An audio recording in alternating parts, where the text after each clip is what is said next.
Hey there everybody, welcome back to another one of my budgeting videos. This video is going to be my budget for my August the 8th paycheck. It is currently August the 11th, so I am running late with this budget. My rule of thumb, because I get paid every second Friday, is as long as I do the budget on the weekend of connected to that Friday, so the weekend that I got paid, I'm not late. So even if I'm doing it late on Sunday, I'm not late. However, it is Monday, so I am officially late. It was just a really busy weekend. Some of it moving stuff, some of it other stuff, and I just couldn't get it done. So I've been working on it this evening. Hopefully it's right. I made some mistakes, but that's in the rough draft, so you won't have to see that. I'm going to go over really quickly sort of like the setup that I have. It's the same as it always is, just different colored stickers. It's really simple, which is why my monthly setup doesn't get a video of its own. So let's just go over it really quick. August 2025. My important goals for this month is moving prep. That's kind of all encompassing for oh so many things.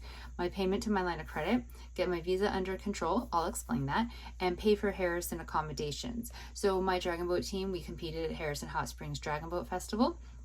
And one of the, we sort of split the job tasks when dealing with race festivals and whatnot. So one of my team members took care of the accommodations at Harrison and paid for them upfront on her card, and then we all had to pay her back. So I had to make sure to remember to pay my portion of that, and I have. I kind of made a bit of mistake where I pulled the money from though, but we'll talk about that. Now my calendar is set up, rent, my 2 paydays, SUV payments on the Tuesdays after paydays. My cell phone is due on the 15th. My visa is due on the 28th, line of credit on the 24th. I don't put a due date for my Neo credit card, only because I pay it off every single paycheck, so it doesn't really matter what the due date is, it's going to get paid every budget. It currently actually doesn't even show a due date. My Neo card very often doesn't. I think it's because I pay it off every paycheck. It never has enough of a balance rolling over for the system to generate a bill due date for me.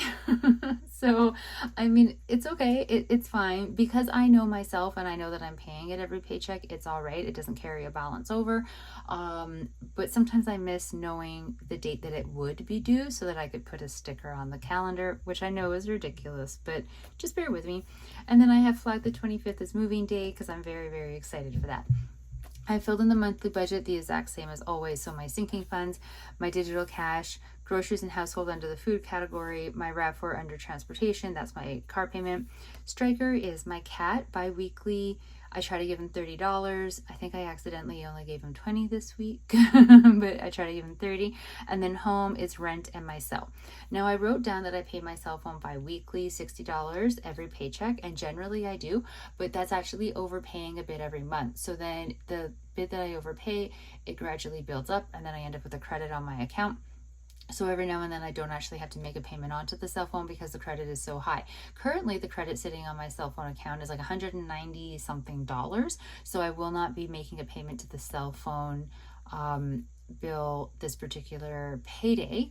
And I can't remember if I told you this in a previous video or not, but this is the month, August is the month that my cell phone becomes fully paid off. So I don't know about how your bill goes, but my cell phone bill is comprised of part of the money that I pay is because I'm paying for the phone every month, and then part of it is actually the bill. And so I got a thing last month being hey, your anniversary is coming up, you can renew, or sorry, you can upgrade your phone. They were trying to convince me to upgrade my phone. And I was going to, because of course I was going to. Who doesn't want a new phone or a new phone?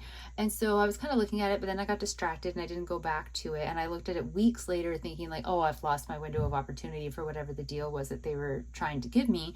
And when I opened up my account and I looked at it, it was saying that in August, I've made my final payment, which if I understand correctly, that means my cell phone bill is going to reduce by $30, which would be great. So I'm not relying on that because I don't know if I fully understand.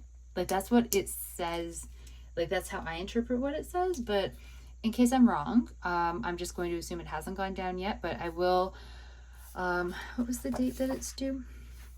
The 15th. So somewhere in the week after the 15th, once it's had time to, process and everything, I'll take another look at it and I'll see if it has changed, how much the next month's bill is. It would be nice. Okay, so let's get on to the math.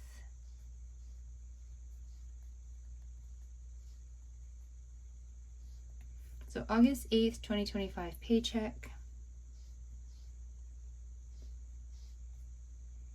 The balance in my account is $2,386.41. Don't get excited for me. It's not real. It's never real. And then I'm minusing out $25.53. That is Striker's money. It's lower than what we're used to because I've done some shopping for him this past week. He got really sick. He was like sick to his stomach quite a bit. I'm trying to find a delicate way of saying this, last week. And I don't know what was causing it. I don't know if it's because we're living in an apartment with a whole bunch of mold and my packing and moving and cleaning everything is maybe like stirring things up a little bit, and he's tinier than I am, so maybe it's affecting him first. I know I'm not feeling great, but that's nothing new for me, so I don't know if it's that. I don't know if he just caught a bug.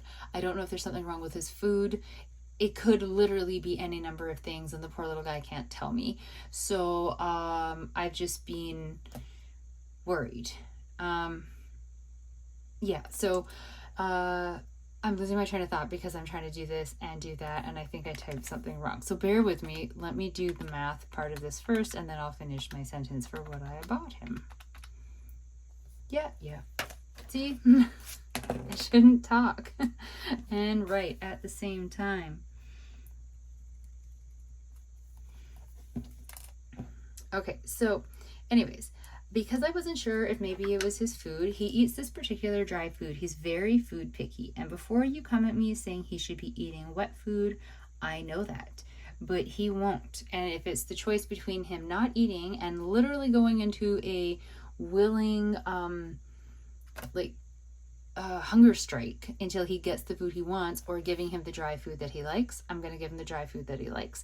And he's very good at hydrating himself, so I will give him a lot of points for that. He's very good at just naturally his whole life. He drinks his water very well.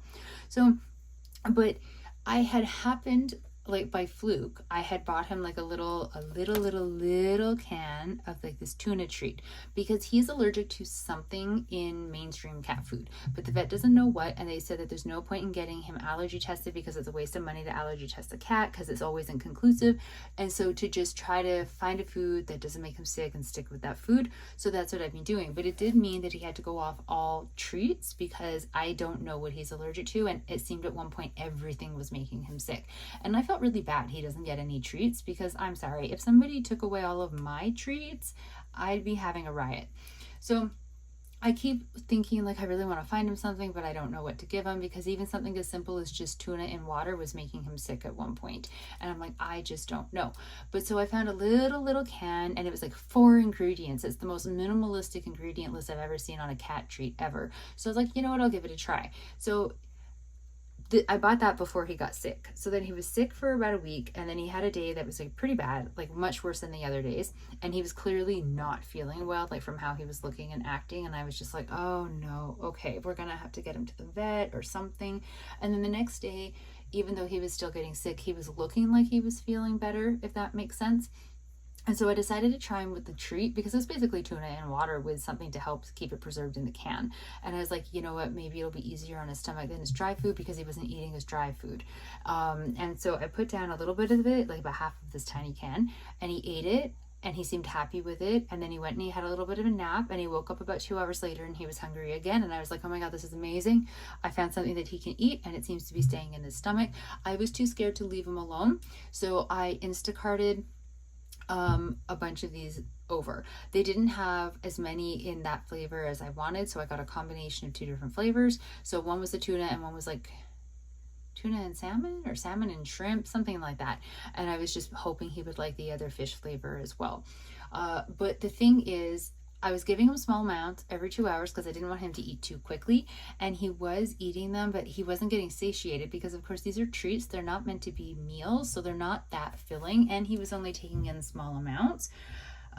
So I went to Bosley's and I found a locally made, minimal ingredient, wet cat food that so far he seems to be liking. But it does mean that he's had more purchases out of his category of money this past week than normal, because first the treats and then the actual Bosley's trip to buy the food. He seems to be liking the food. I got him 3 flavors in this new brand. One he absolutely loves, one he's okay with, one he's a little like not so sure about. So the one he's not so sure about I won't buy again.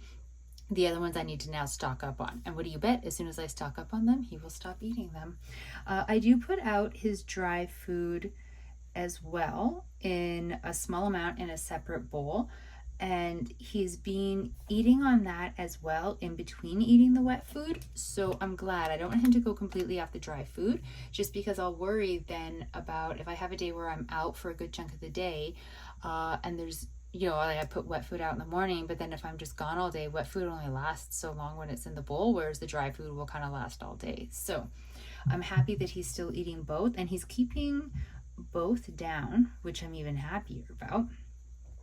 So hopefully he has turned a corner. He's acting like he's turned a corner. He seems to be feeling a lot better. So that has greatly relieved me. I think he maybe just caught a bug. I think if it was the mold in the apartment making him that sick, he'd still be that sick.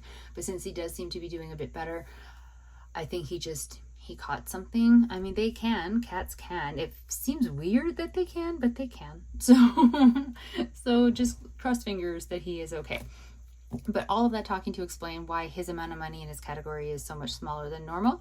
So I took out his money, brought me down to $2,360.88. I'm taking out $400. I sold his robot litter box.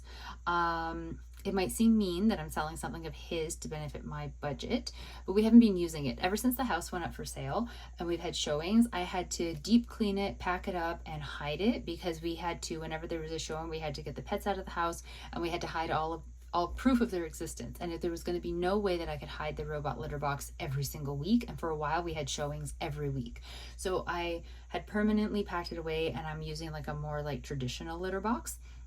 And we're actually kind of enjoying it. I like it better than the robot litter box, and he seems quite happy with it as well. So I decided if I could sell the robot one, I would. And I put it up on Marketplace, and nobody even tried to like bargain me down. It sold. I listed it for $400. It sold for $400. So I'm putting that money towards purchasing furniture for the new place, because if you've already watched my digital cash envelope video, this will be a bit of a repeat information, so I'm sorry, but I have mold in my apartment all over the place. It has infested my living room furniture, so my chair and my ottoman, as well as my mattress and my box springs. So I have to replace all of them. I can't take these furniture items into the new apartment because that will bring the mold spores with them and just continue on my mold problem. So now I have, on top of the regular horrific expenses that come with moving, I need to buy furniture. I have already purchased a mattress and a box spring, and they will be delivered to the new place on the 25th, but I still need something to sit on in the living room. So I'm going to IKEA, and I'm hopefully going to find a love seat with like an ottoman. And so the money from the litter box sale, the $400, is going to go towards that. So at least not the entire purchase is going to be going onto my credit card. And I do have some money that my uncle gave me that I've been saving in a piggy bank because I wanted to use it to slowly save up to be able to go back to visit him again. But I think I may have to use that for the living room furniture. He'll probably get a kick out of it because I'll tell him what I spent it on, and he'll be like, "Oh, that's a really good purchase," But it's a little sad that I can't use it for what I was hoping to. But it's just where we're at right now. So I'm taking the $400 out from the litter box sale because I don't want it to get used in the rest of the budget. And I've actually already moved it digitally over into the same account that I had moved the savings challenge money that I had been saving up for moving expenses, so that I don't accidentally spend it going forward, just because I don't trust myself. The next thing I'm pulling out is $526.42. My brother gave me money way back. It feels like way back.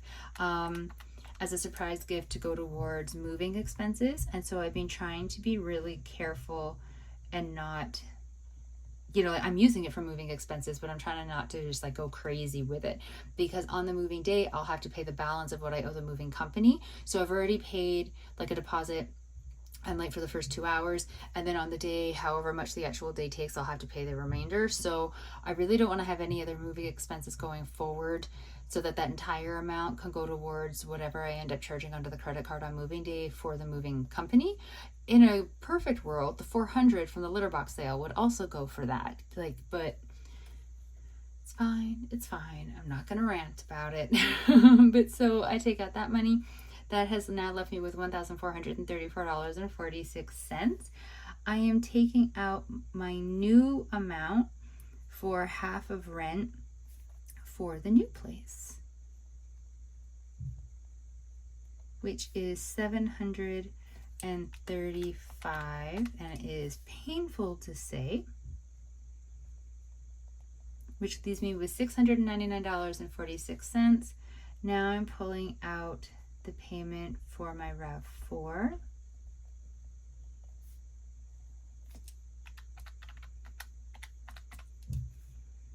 Which brings me down to $432.74. I have a new payment for my line of credit, $207.15. That is the minimum monthly payment with $100 added divided by 2, which is how I figure out how I'm going to be paying off, or the amount that I'm going to be paying onto the line of credit every month, because every month how much I owe goes down, and so therefore my minimum monthly payment goes down. Now, in a perfect world, I feel like I say that a lot lately, in a perfect world, the minimum monthly payment would be going down, and I would still be paying like $400 something over the span of the month, so that I'm paying it off even faster. I just can't afford to do that, so I'm doing the best that I can. I really need to get the line of credit down lower, so that the monthly payment is lower, so that what is coming out of my account every month is lower. And I know the fastest way to do that is to pay it off faster, but if you don't have the money to pay it off faster, you don't have the money to pay it off faster. So this is the best that I can do right now. So yeah, $207.15 leaves me with a balance of $225.59. My NEO bill is $47.52. I find this one a little bit annoying. All the charges sort of get put in one chunk of the month. So I'll have the NEO bill, I'll pay it twice in the month because I pay it every paycheck. And one of them will be like $47.52, and then one will be like $4. It's not very well balanced. I mean, I suppose I could start doing, $47.52 for the first bill of the month, or like the first paycheck of the month when I'm looking at my NEO, and like divide it out by half and sort of try to roughly figure out how to split it over the span of the month. But I don't know, it makes me nervous because it's me, and I'll mess something up, and then I'll end up owing interest or something. And right now I pay it off every single paycheck, and it never has any interest building or anything. So I'm just gonna keep it how I am for now. So that puts me down to $178.07. The next thing I'm doing is taking out $101 for my sinking fund, which if you've been around a while, you'll know that's a really odd number, and it really is. So that leaves me with $77.07, but I need to pull out $135.75 for digital cash, which means I am negative $58.68. Now, it would be very easy for me to say, you know what, I'm just going to pull a little money from the money that my brother gave me, or I'm just going to pull a little money from the litter box sale to cover this and get me into a plus balance, and fix it that way. And I can completely understand why I would do that. It's the easiest way to do it. However, my mom did tell me before I even sat down to do the budget, because of all the extra expenses with like the mold and just things I've been dealing with in the apartment, like the current apartment, she's like, if you need any help with your budget, just tell me and I will e-transfer you some money. And I'm just gonna do that this time. I'm not even trying to figure out a way to fix this on my own. I'm tired. And I know that getting my mom to help me is not really like a budgeting solution, but this time I'm just gonna take it, because the money, if I had just sold the litter box because I wanted to have the money and put it towards something fun, absolutely I would pull from it to help my budget. I wouldn't be going to my mother. But if the more I use of that, the less I have to pay for the furniture that I need to purchase up front, and then the bigger debt I'm going to have on my Visa card, and then the harder my budget is going to be for a longer amount of time while I'm trying to pay off a Visa card debt and a line of credit. So I think she's offered to help. I'm not going to ask for a huge amount. I'm at a negative 58, 68. I'm going to tell her that, and I'm going to ask her if I could maybe have 70, just to make sure that I have like a bit over. And that is how I'm going to fix it. I'm not going to write the amount just because I will ask for 70, but I'll see, I don't know, like 60 doesn't, I mean, I'll take 60, clearly. I would take anything. But I don't know, sometimes I'll ask for like say 70 and she'll send more. And so I'm not banking on that. That isn't what I'm trying to get at. It's just, instead of having like another line of information, I'll just wait until we've had our conversation and I see what she sends me, and then I'll fill in that. For my sinking funds and my cash envelope, so let's do sinking funds first.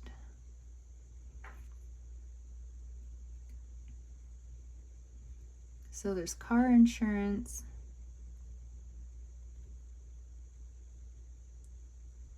tenant insurance, tech, travel,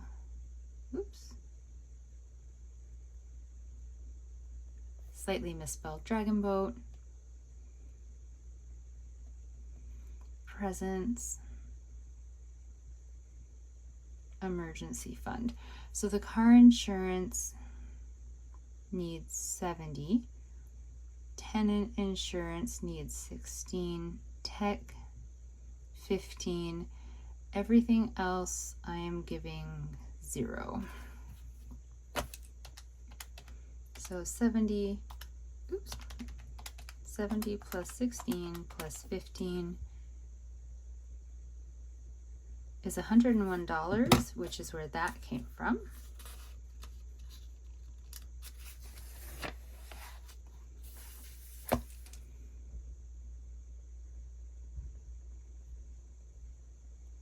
And my digital cash, Striker, G&H, I'm trying to condense down. That's usually groceries, but it's always groceries and household, so I'm just turning it into G&H for groceries and household. Miscellaneous, fun, physio, and transpo. So Striker is getting 20, groceries and household 50, miscellaneous 15, fun 15, physio 1575, and transpo 20. So 20 plus 50 plus 15 plus 15 plus 1575 plus 20.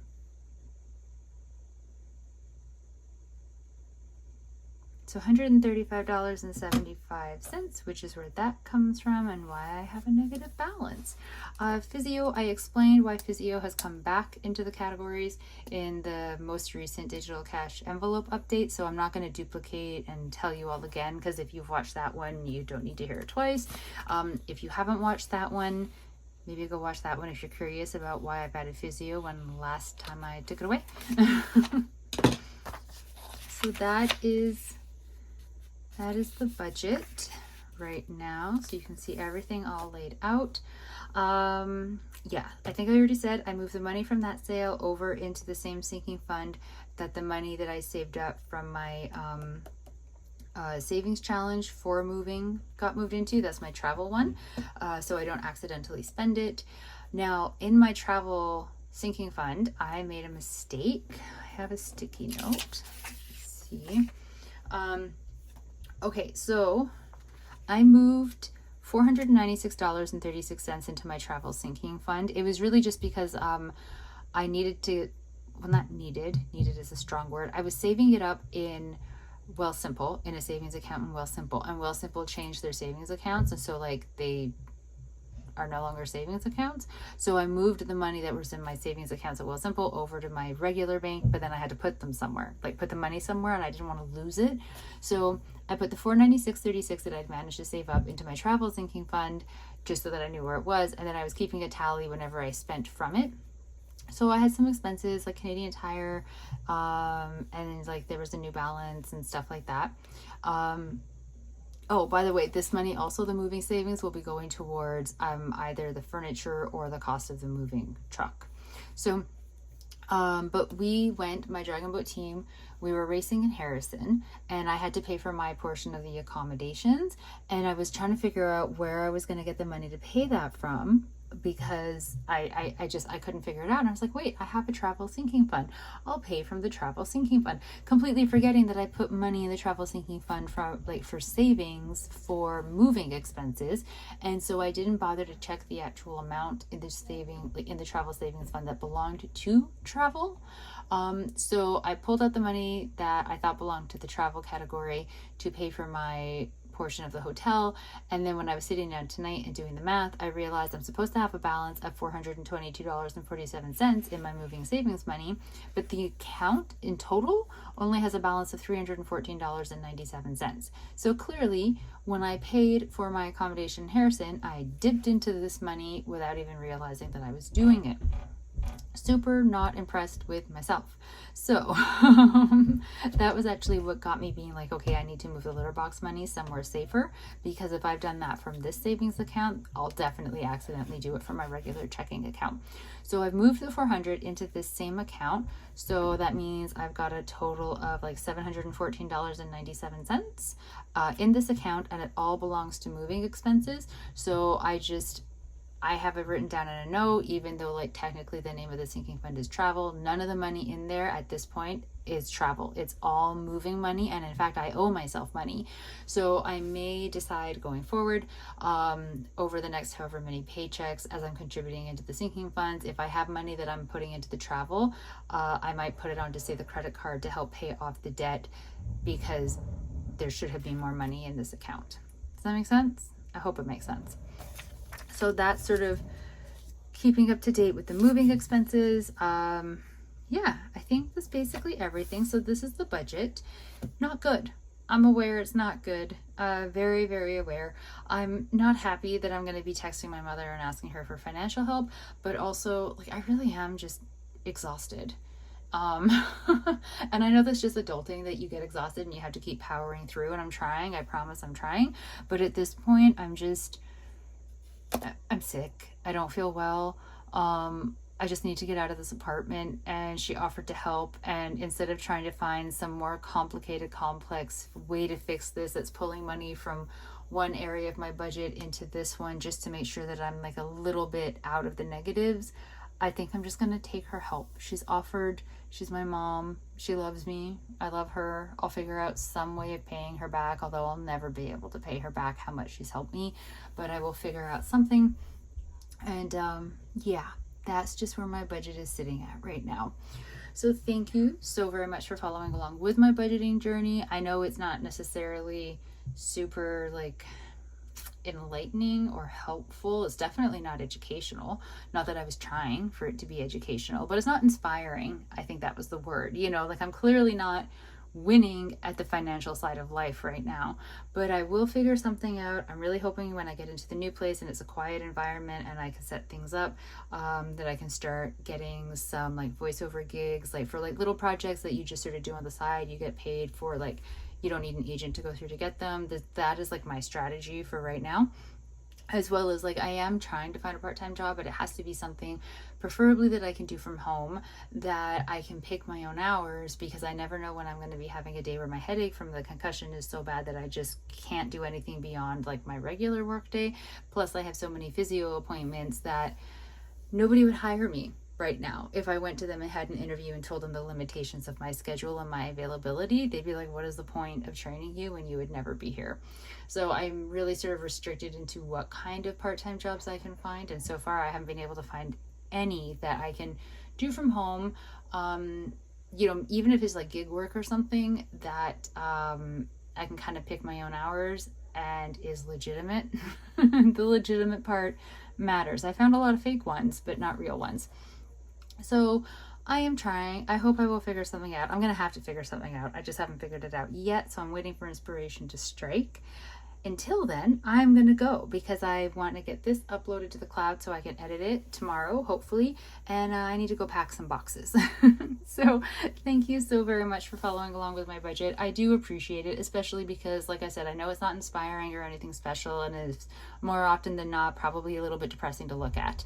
But I do appreciate you being here for this. I hope your budget is going really well and much, much better than mine. And whatever goals that you are aiming towards, I really, really hope that you get to them as quickly as possible. I hope that for all of us.